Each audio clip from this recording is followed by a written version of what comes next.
focus on a handful of sectors, including clean energy. I'll quickly hand over to Connor. Hi everyone, I'm Connor. I work in the market access strategy team, so kind of alongside Tom in the same area. I'm also leading on the which is my main today. DT round. Everyone, I'm Ione Shaw and I head up the hydrogen and CCUS team here at DBT within our wider renewable energy team. And there's Emily. Morning everyone, I work in the Solution Sector Manager at DBT. Fantastic. Thanks, Emily.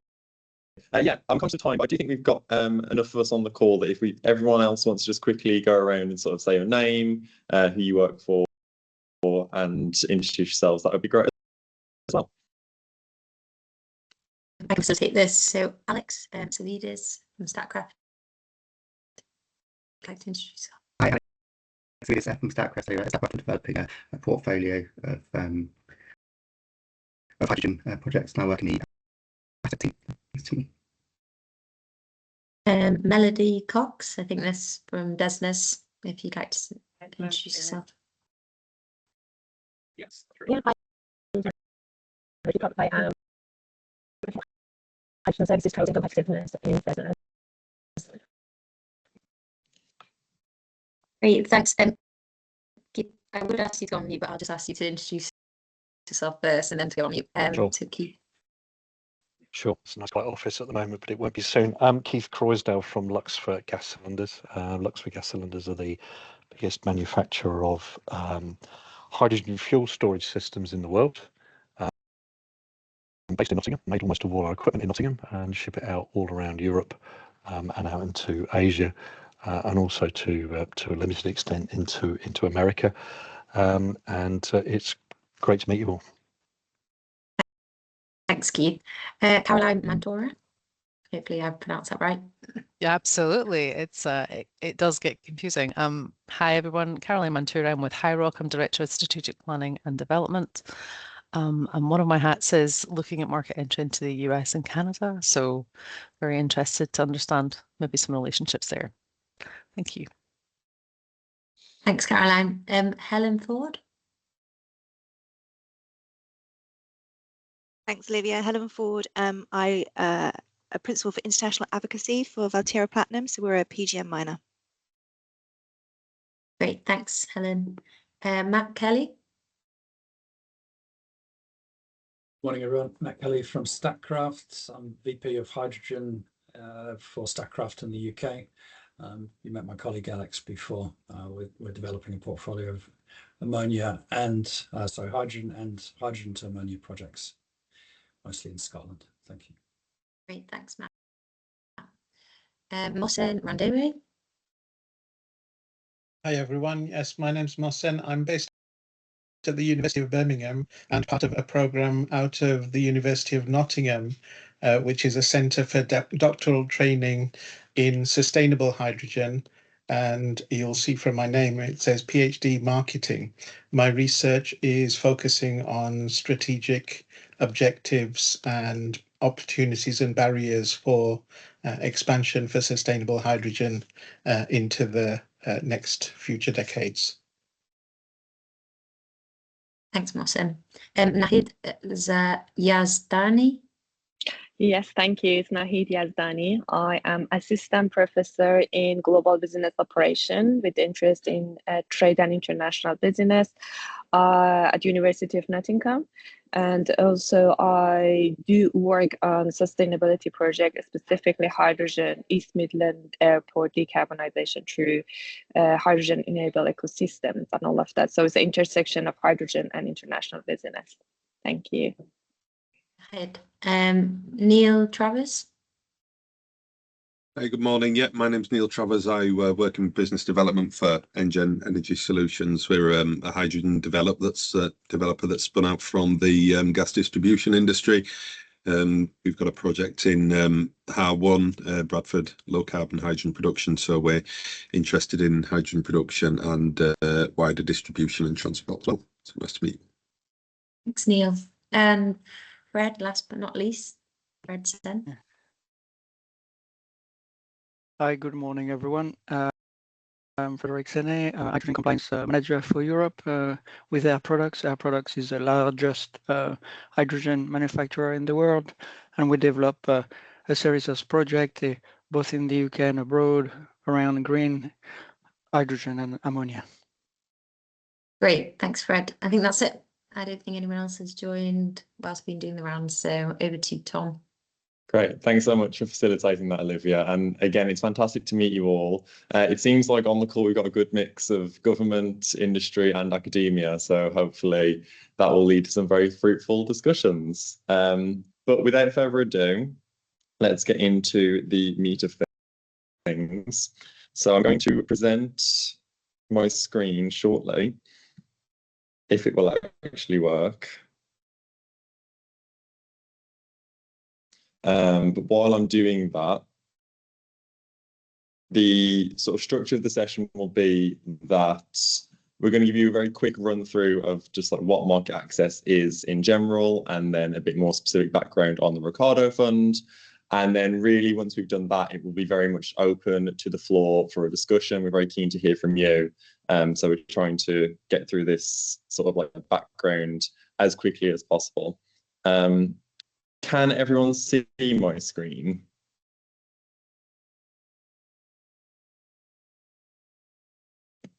Yes. Yes. Yes. Thumbs up. Fantastic. I have to apologize. I don't know what's happened to me today, but my computer just seems to have given up and it's going very slowly. So do bear with. So yeah, the Ricardo Fund and the hydrogen industry. So before getting into that, like I said, I think it's helpful to cover what we actually mean by market access barrier, just so we're all sort of on the same page.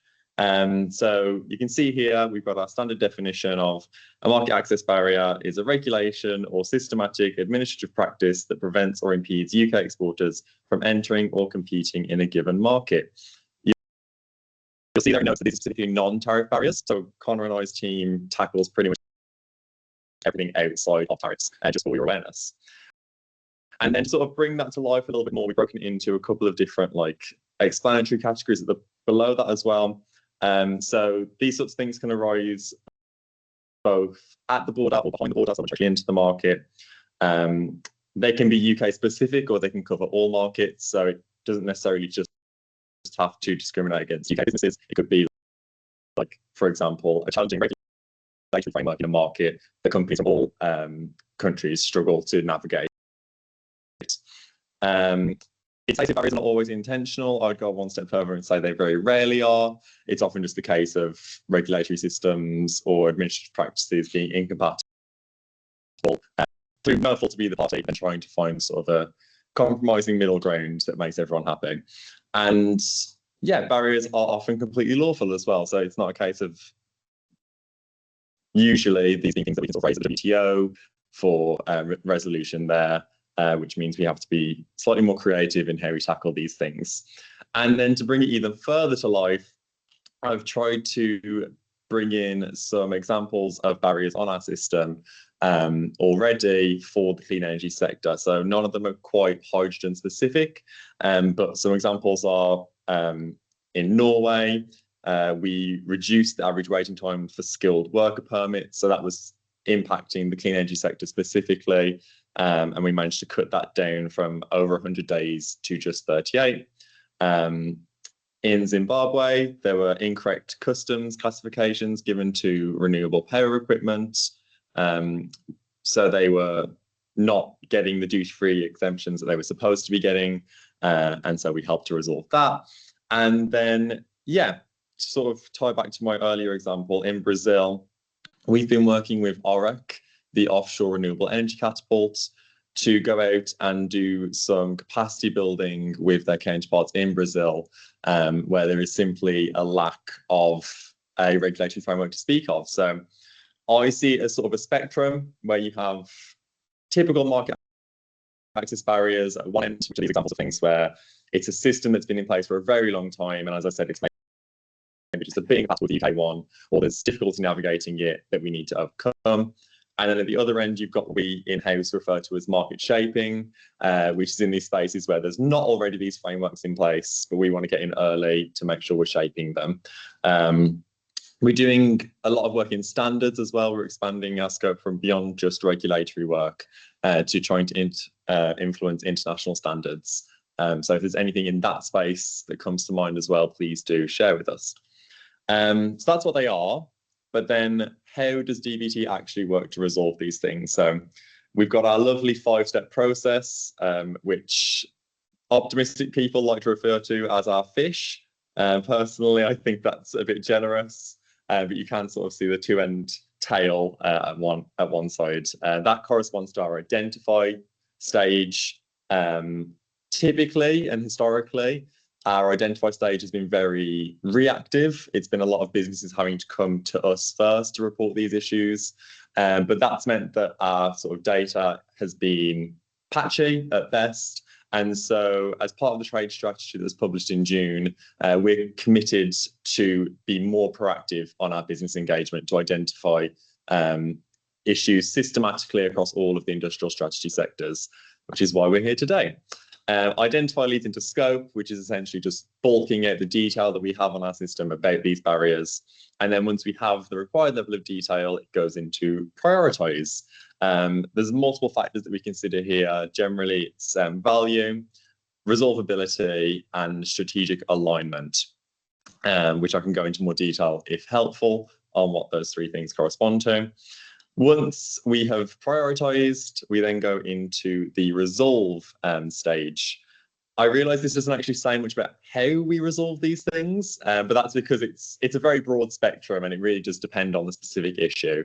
So to give you some sort of context, resolution might look like direct government-to-government engagement on some of these issues. It might look like leveraging our network at Post. Post, for example, previously have held industry roundtables with representatives from the target market, but also UK industry to sort of bring to life the issue and explain to partner governments how it's beneficial for both parties if we sort of like resolve the problem that's being presented. And the sort of big tool in our toolkit, which Connor will come to shortly, is the Ricardo Fund. But I'll leave that to Connor to give some more detail on. Just quickly before we move on to that, you'll see underpinning all of this, we have our promote element. Again, historically, we've not been the best at this. We resolve these barriers and then we do a very bad job of actually shouting about it and saying there's this fantastic new opportunity in this market that's opened up. Go and strike while the iron is hot. And so we're doing a lot to improve on that as well. But as part of that, we're keen to keep business with us throughout the whole process. Previously, this was sort of like at the end after the resolve stage, but we want to keep you involved throughout the whole thing, not just have you report these issues to us. We then disappear behind a curtain and then magically months or perhaps years later reappear and say, yeah, we've resolved this for you, go and make the most of it. I will now pass to Connor to walk through the Ricardo Fund. Thank you, Tom. So yes, as Tom briefly mentioned in the previous slide, during the trade strategy, which was published in the summer, we launched what's called the Ricardo Fund, not to be confused with Daniel Ricciardo, the Formula One driver. It's actually named after David Ricardo, an old UK economist who spoke about comparative advantage. So, as I said, in the trade strategy, we launched the Ricardo Fund. The Ricardo Fund is effectively building on a successful pilot we launched called the Regulatory Partnership for Growth Fund. The UK, well, DBT identified that regulators often don't have the capacity to engage with market access barriers abroad.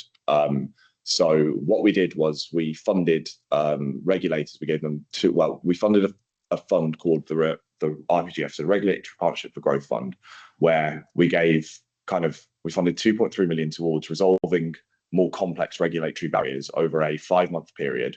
For every £1 we spent, it returned £135 worth of market access barriers resolved, which is obviously a significant uplift. So with that, we launched the Ricardo Fund in the trade strategy. This year, we have launched the kind of £5 million pilot where we've been kind of funding regulators to go out and resolve market access barriers in our key industrial strategy sectors. from April 2026 to April 2029, we are expecting to receive a significant uplift. So we were doing kind of like multi-year funding projects. So this is obviously very significant because we're very aware that like anything in terms of like payment processes with government can always be a bit slower. So we are kind of committing to a longer term approach to resolving market access barriers and more complex market access barriers. The way the fund kind of operates is that we have the facilitative route and the regulatory route. So the facilitative route funds our teams at Post to go out and resolve kind of short-term barriers that are reported to us by either businesses or identified by Tom's team, the business engagement team, who are kind of scoping out all of the kind of different market access barriers and issues that are arising in all of our key sectors. Then you have the regulatory route of the fund, which will fund not just regulators, but expert bodies, including standards bodies, to go out and engage with kind of key market access barriers abroad. So just to kind of quickly like lean in on standards, Tom has been leading a project with the British Standards Institution. It's a pilot launch to go out and kind of shape markets within the carbon capture, utilization, storage sector. So we've been speaking to kind of multiple businesses, understanding how we can kind of get into markets that are more nascent, that don't have the kind of standards that enable UK exporters to export. So this is the kind of example that we're kind of looking at bulking this out over the next kind of 3 to 4 years. Yeah, I think that's pretty much it. Additionally, we have this kind of term called market shaping, where we're looking at kind of shaping markets for UK advantage. This is kind of linked to the standards and regulatory work, but you know, we are also able to kind of fund our teams at Post to go out and, as Tom said, kind of engage internationally through kind of different leverages that the government have, and we kind of work cross government as well to ensure that you know, all UK interests are being considered. But yeah, so that's effectively what the Ricardo Fund is. So it's an exciting opportunity. I know very rarely do the UK government go and offer regulators money to actually go out and resolve barriers, and there's no kind of catch to it. We are genuinely very keen to provide as many opportunities within our key industries for growth as possible, which is what effectively the fund was launched for. And it was the main deliverable within the UK's published trade strategy. And if you guys want to find out a bit more about it, it's accessible kind of on gov.uk. But yeah. Great. Thanks, Connor. I realise we've just dumped quite a lot of information on all of you in one go there. So before we sort of move on to the discussion section, I just want to quickly pause and open the floor for any questions on either market access more generally or the Ricardo Fund.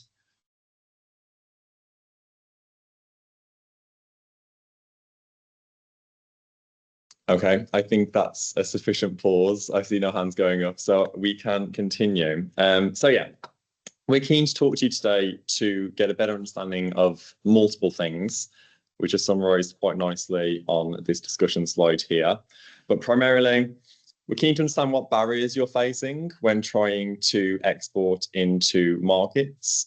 The more specific you can be here, the better. I appreciate that this might not be the forum to give like huge amount of detail, but if you've got specific markets where you're facing these issues, any sort of information you can provide on what the issue looks like, potentially what the ideal solution might look like as well, would be fantastic. Where you can give specific detail on issues related to local regulations and standards, as Connor sort of laid out there, would be fantastic, because that's the sort of stuff that the Ricardo Fund can really be leveraged to help deliver. And are there any sort of international markets, as Connor was alluding to in his market shaping discussion, where there isn't a framework yet, but you'd be keen for us to get in and sort of shape that early, because 5-10 years down the line, you would be keen to export there. So yeah, open the floor to initial thoughts. If members will just facilitate this part of the session with hand raising. So if you just put your hand up and then I can indicate where you are in the queue, basically. Thanks. Keith. Hi. Thanks very much, and it's interesting. So I think straight in with two that are particularly difficult in the world of gas storage and transportation, and that is that Japan has got its own set of regulatory approvals for high pressure equipment, and I'm sure it doesn't just end there. So whatever can be done to somehow make compatible the regulations and the standards that we have in the UK, keeping those essentially aligned with either the EU or the US is kind of the minimum requirement, and I think really it's the same in China. It's nearly impossible to be able to sell a high pressure piece of equipment into China. Some companies manage to do it, but it's really, really tough because of the regulatory barriers. The issue there, and these are long standing, and probably you know all about them, but these are really massive potential markets for hydrogen. And for most, a very large proportion of the HEA members, these two markets are pretty much closed to the UK.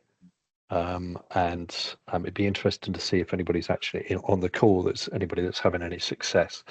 And then I think there is also the other side of the coin, which is the not so much the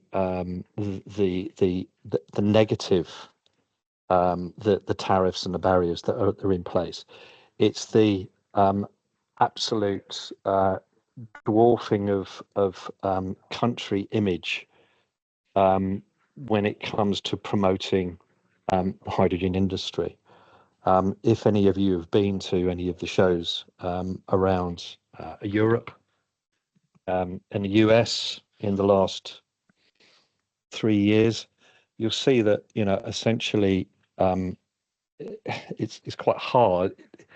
It's hard to compare, for instance, the Canada section to anything that we've got in the UK. It's just it's like comparing a little village to a large city in terms of how the Canadian government present themselves in the market. So, and whilst that isn't a barrier, it is actually, in some ways it is. In some ways it is a barrier to engagement. People, you know, we see it's our primary sense, and seeing is believing. And when we're talking about the UK being active in this area, unfortunately, along with that, we need to make that very visual too. So two things, but I think in particular two major markets where there's a huge barrier to us. No, that's fantastically helpful, Keith. I mean, taking it in order, your point on sort of regulatory alignment with Japan and then China, that sounds like exactly the sort of thing that we've funded regulators in different sectors, admittedly, but still to do that sort of work in the past to create regulatory equivalence with NICE, for example. They're a healthcare regulator. They've done work like that with their counterparts in Egypt to help smooth the exporting process over for pharmaceuticals companies. So that's great to have on our radar. Thank you for that. And then sort of taking your second point on country image, I fully understand what you mean. I mean, you know, hydrogen has been identified in the industrial strategy as one of our priority subsectors within clean energy. And with the Ricardo Fund, while the primary goal and outcome for any project is always, you know, driving exports, increased exports for UK businesses, it does obviously bring with it secondary benefits as well. And I think, you know, positioning ourselves as regulatory experts or standards setters in this industry with key global partners could help to sort of, like, you know, not perhaps resolve entirely, but mitigate your point about sort of the dwarfing of our country image, if that makes sense. Yeah, I agree.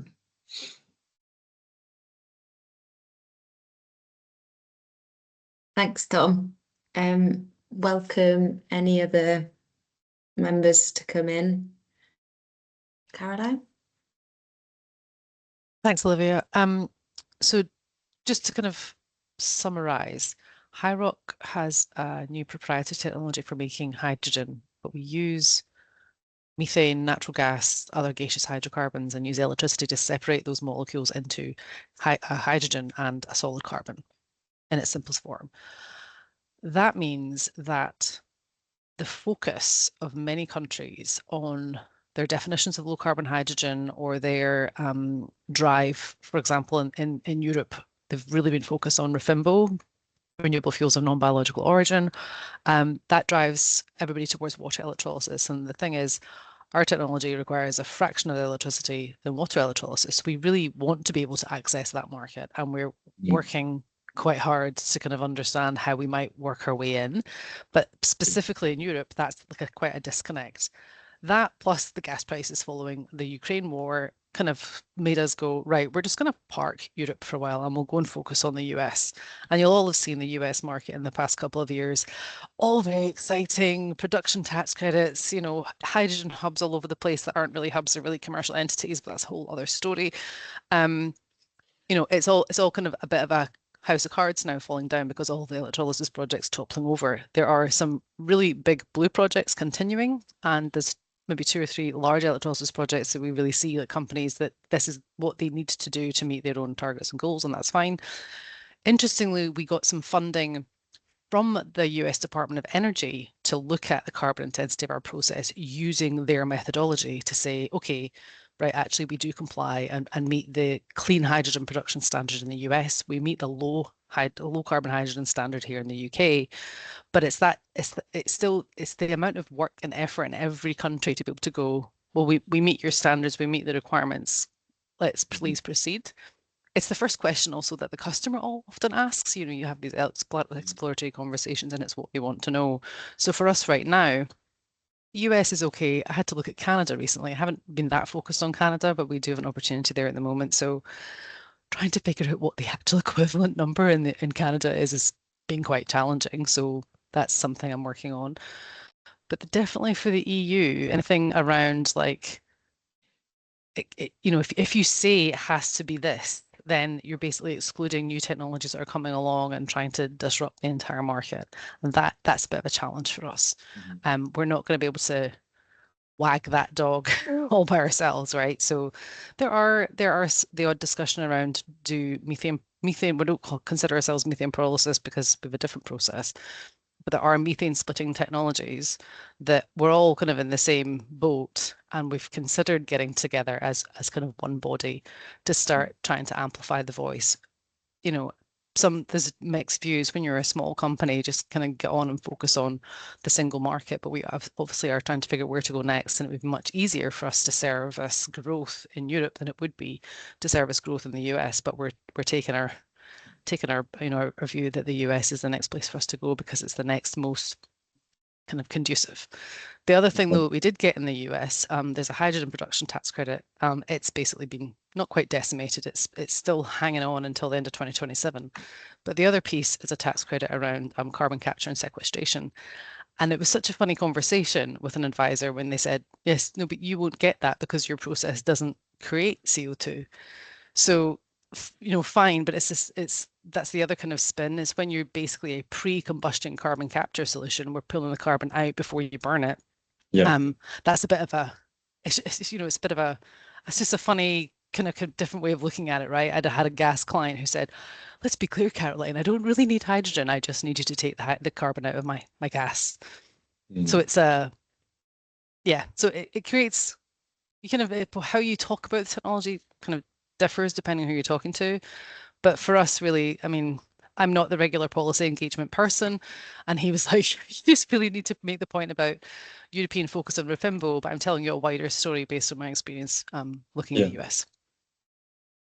Okay, now that's also very interesting. So again, just to sort of like confirm my understanding of some of what you've said. So I think it's a really interesting point you make on how sort of you've been able to meet like a certain standard in the US to show that you meet like their low carbon production standard, and then similarly in the UK.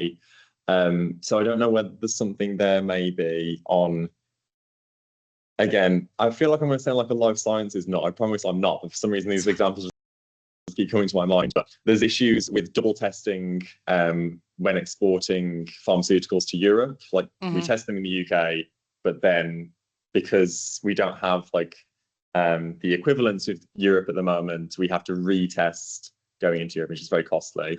So similarly, is there something there maybe on building that regulatory equivalence with the EU to say, look, we've tested it in the UK, we're content that it meets this standard, this standard matches yours.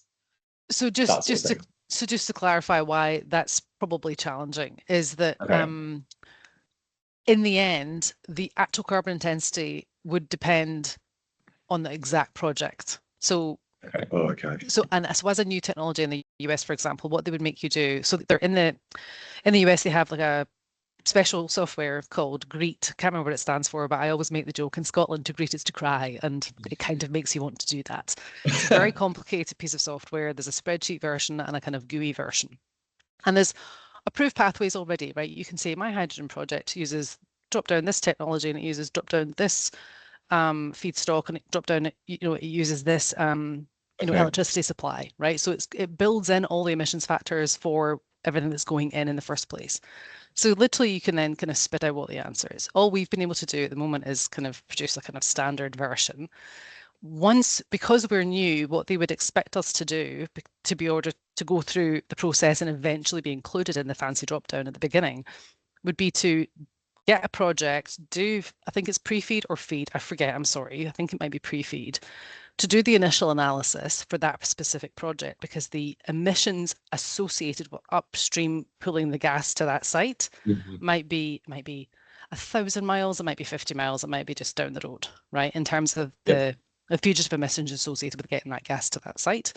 And the emissions factor for electricity across the US varies wildly, right? In some places it's, you know, there's places I'm just not even looking at projects because it's basically coal power still. And in some places it's super green, but it's super expensive. So I might avoid that too, and so on and so forth. So, you know, I've actually got a map of the US on my desk right now, which is why I'm waving. So that's, it's the project specificity that ultimately will kind of get you an emissions, pardon me, a carbon emissions intensity for that particular project. Then I would send that to the Department of, I think it's the Treasury. You petition the Treasury to say, hi, like this is what my analysis shows, please may I have a tax credit of this amount, and then they'll provisionally give you that so you can continue with your sums and figure out your finances and get all that in place to continue with the project. And you'd have to do that 3 or 4 times before they go, okay, yeah, these guys, they're generally meeting the standard, so now we'll look at working to put them actually into the software at the front end. So standardizing across countries, probably like more a methodology, but ultimately like the actual intensity, carbon intensity of the actual hydrogen produced will be project specific. So unless everybody goes, do you know what, I'm not too stressed about the actual project, I'm you know, I'm going to define specific parameters so that everybody can be compared apples and apples, then that would be something that could be quite interesting. I'm sorry, that was a really long answer. I'm not sure. No, I think very helpful. Like, so that idea of standardizing on a testing methodology, I think, is very, very interesting. Yeah. And they've already built it. It's, you know, it's not the most user-friendly thing, but they've been evolving it for like 30 years.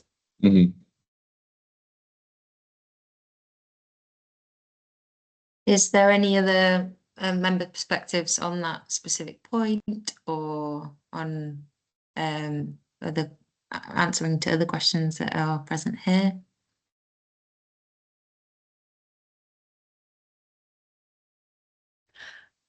If I may, please. Then I suppose the other thing is, right, we as a company using gas, we're not really looking at exporting hydrogen. We'd be looking at exporting pieces of kit to decarbonize gas where you need to make hydrogen. And one of the kind of fun things about that is actually having product certification. And obviously in the UK, we've already gone through the UK certification, which is already broken out of the CE mark for Europe. We've got a view on what needs to be done for certification in the US. I'm now looking at what might need to be done in Canada. That's also, it's not really a barrier. It slows you down, right? Going through the process of getting into a new market, just certification, at some point you've got to make a decision to lock in a design and get that certified, in which time frame, because again, it's a new technology, you might have evolved the unit or the design a little bit to make it even better. The estimate for going through certification for the US for us is about 9 months. So thankfully, it's quite a slow moving kind of market anyway. It's a very long sales cycle. But it's just maybe something else to be thinking about as people are exporting actual pieces of kit versus the gas itself. If that makes sense. Carol, that would be, to us, that would definitely demonstrate a market access barrier. Like that's the kind of thing that we would be like very happy to kind of fund and deal with to kind of resolve those kind of issues. So yeah, certainly.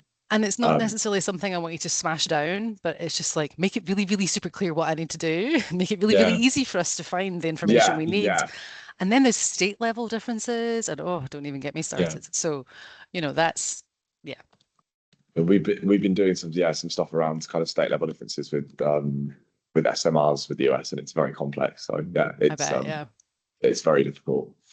Can I ask, obviously you mentioned that you've sort of got your UK certification, and this probably is a very silly question, but where did you get that certification from? I do not know the answer to that because it was before I joined the company, and they probably need to recertify because the unit has evolved since then. But our development site is at Brig Energy Park with Centrica. You'll be able to pick up some news items about that recently. But yeah, I can find out if that's useful. I think it was, so obviously a part of this work is identifying who like the ideal partners are for us to be progressing specific work with.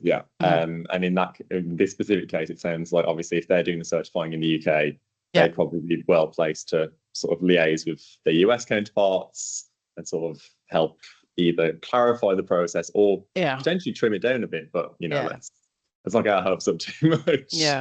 SGS rings a bell because we use them to look at we've done it in the US or in the UK, like what would we need to do differently, or which kind of bits and pieces would we need to look at for the US. And I think they might have used SGS because we're involved the first time round, but I'll double check for you. Great, thank you. If we maybe take a step back slightly from sort of specific barriers, it would be interesting just to hear generally from people across the call, if you are currently exporting, if so, where you're exporting to, and if not, do you have an interest in any specific markets? Basically, the priority markets question, where do you want to go with your exports?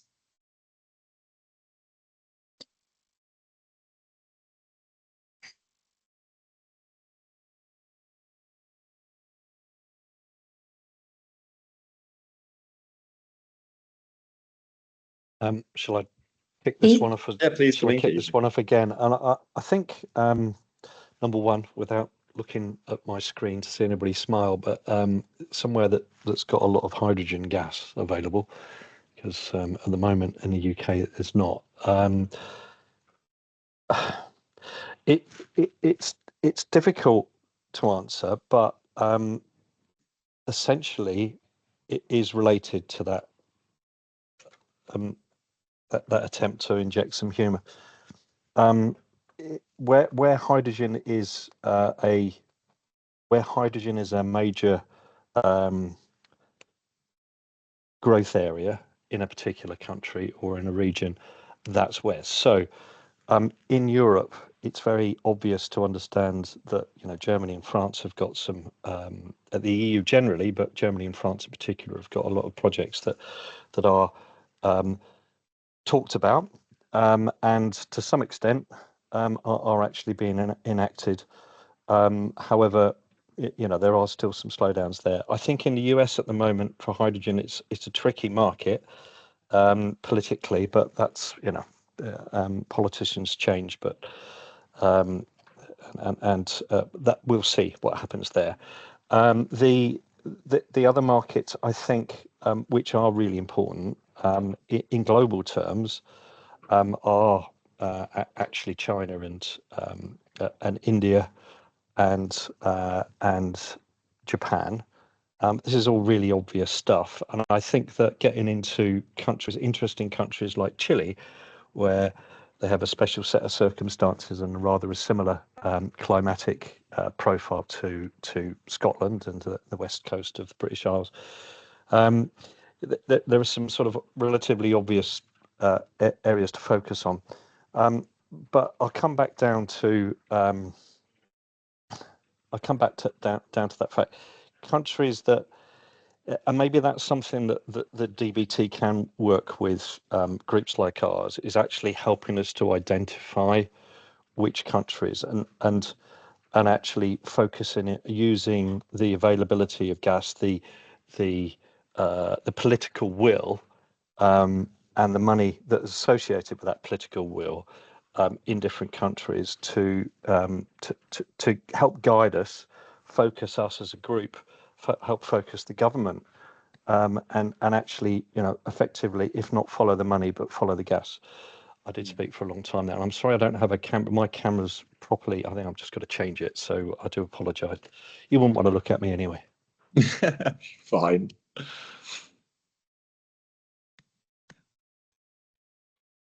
Just to also come in on priority markets, because there's quite a lot of members that sit within the SME base of our membership that haven't been able to join us today. So I suggest that maybe we circulate these questions for written feedback with the rest of the membership so they can feed into this discussion post the roundtable.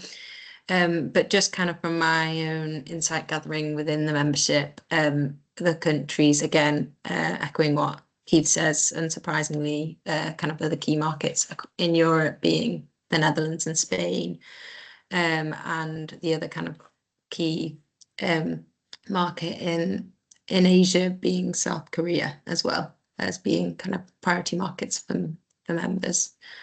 So yeah. That's really helpful. Thank you, Olivia.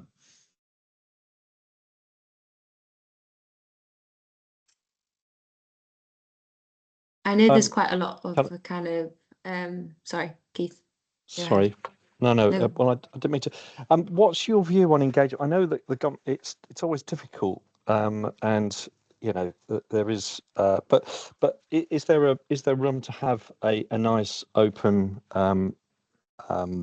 discussion in a workshop format to maybe to actually answer the question that you've asked? It sounds a bit basic, but I don't think any of us are there yet. And bearing in mind, what Livia and I have said, it may be, in terms of the governments, this particular governments and presumably future governments are all going to be interested in growth, and growth has to, some part of that growth has got to come from exporting. Actually having a joined up view of where's interesting between the industry groups, which includes, I call us an industry group, but it's not really fair. I mean, we've got a lot of members in academia.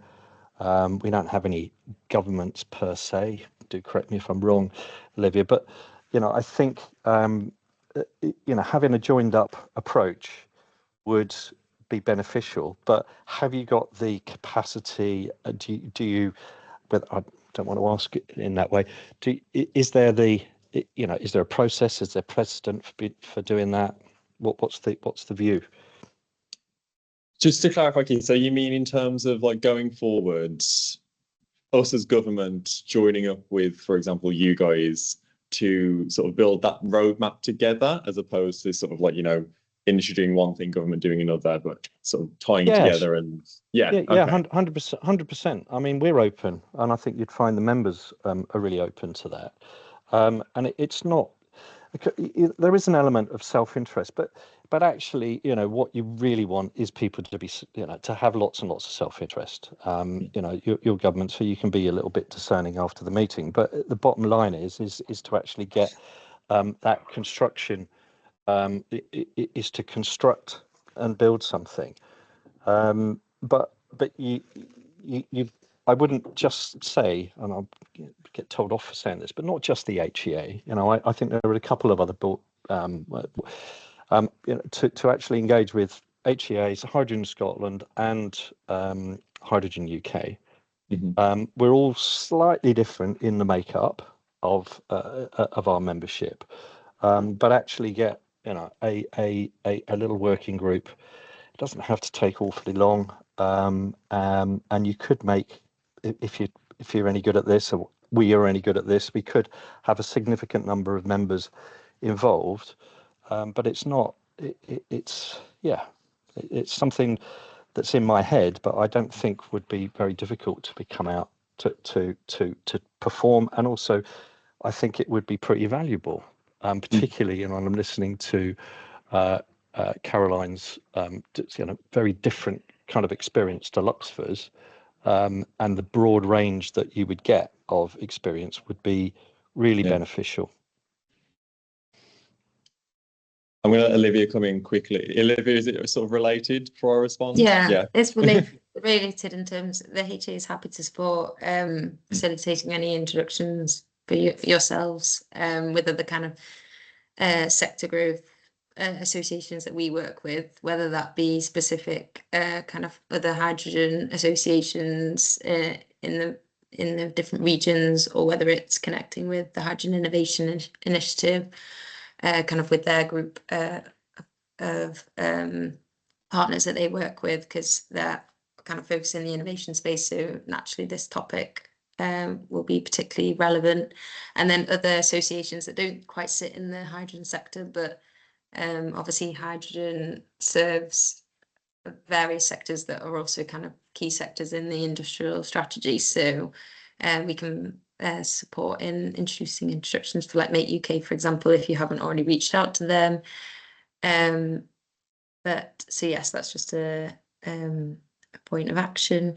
And the other thing I wanted to ask was just in terms of obviously there's X amount of funding in the Ricardo Fund, and there's the key sectors in the industrial strategy. Like if you could inform how different sectors that are all priority sectors will be prioritized against one another, or what that process is. So if there's anything from an industry side that we can do to encourage the success of our regulatory barriers and standard points to be kind of prioritized, that would be helpful to understand as well. And then I think there's a question from one of the other members. So yeah. Nahid, I see you've got your hand up. I'm just, the same question that I had for Olivia. Is this sort of related to this? If so, then please do come in.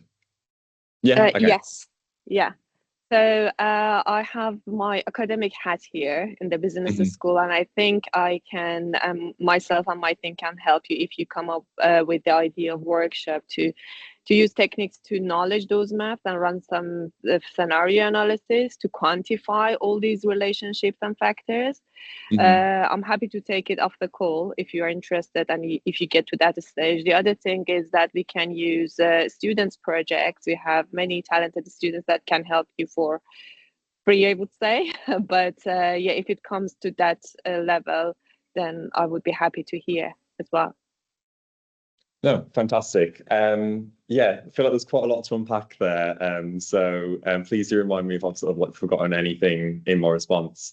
But sort of taking it right the way back to sort of Keith's initial points, and I feel this is going to potentially sound a bit cheesy and perhaps like I'm parroting the party line, but I promise I'm not. But I think this government is very much committed across the board to sort of being hand in hand with business wherever possible. You know, certainly within DBT, there's been a huge push for us to engage more directly with business, and we really want businesses' feedback with drafting the industrial strategy and the trade strategy. I know that business consultation played a huge part in that as well.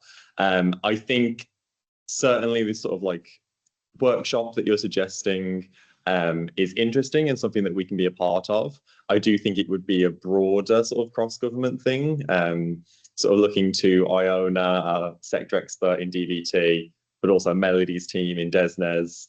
I mean, guys, please do shout if you disagree, but I think that sounds like something that all of our parties and potentially even some others within DESNES would be interested to sort of be a part of.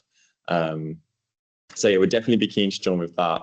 And then Olivia, sort of to your point about the sort of prioritization of all these priority subsectors, it's definitely an interesting one. I think in our consultation so far, we've found that obviously as market access is quite a specific niche issue, it's going to be present to varying levels in different subsectors. So as an example, off the top of my head, we spoke to colleagues working in the aerospace subsector, and they essentially said to us that there aren't really any market access barriers in that space.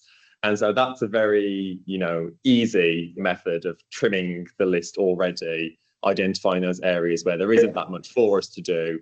And then through further business consultation, there's opposite areas where there is lots of work for us to do. I'd say at the moment, I wouldn't worry too much about sort of like competing for your voice to be heard. But I'd say, as I said, sort of way towards the start of the call, when it comes to these issues, our three ways of prioritizing are strategic alignment, value, and resolvability. So strategic alignment can sort of be removed from this because, as you said, all of these sectors have been identified in the industrial strategies, priorities, so they are all strategically aligned with the government. Yeah. That leaves resolvability and value. So any additional detail that HEA or any of the individual companies on the call can provide us about what their solution would look like to some of these problems. They may not know, that's absolutely understandable. Any sort of steer on, if they don't know, who to talk to, like I sort of said to Caroline earlier, identifying those delivery partners is really important for us because they will also have sort of a better understanding of what a potential solution might look like. And then also on the potential value. So typically the way we run our analysis internally is resolving X barrier will unlock X amount of additional exports over a period of 5 years for companies impacted. It doesn't have to be that technical because obviously we appreciate it's sometimes very difficult to calculate those numbers, but any sort of commercial estimates you can give us on, for example, it's taking us 9 months for our products to get certified in the US. If we could cut that down to 3 months, it would unlock X amount of additional exports for us. That's massively helpful as well because that just helps us bulk out our proposals for Ricardo funding and say, look, there's actual real figures here to suggest that this will drive value for the UK economy.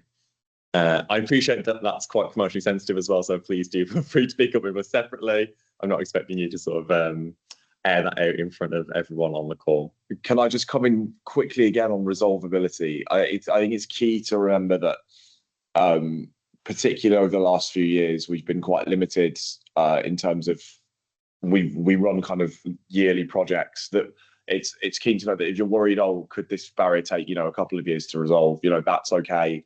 With this current project, it's a multi-year fund. It's 3 years.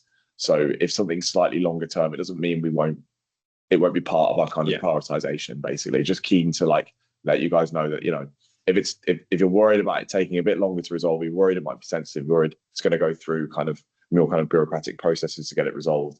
That's something that we can definitely facilitate. Yeah. Great, thank you both. I will just allow for any final questions before we wrap up. Do you raise your hand? We do also have a market access survey. So Olivia, I can share that with you. If you wouldn't mind circulating that with the people here today, but also, as you said, those that couldn't make it.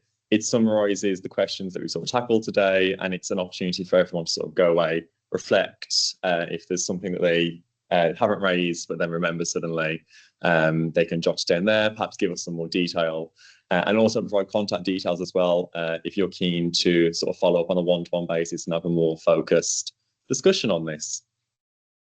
Yeah, that would be great. Tom and Con, if you wouldn't mind putting your details in the chat, and then I can also follow that up in an email with the survey, and a kind of call for members to provide as much evidence as possible in terms of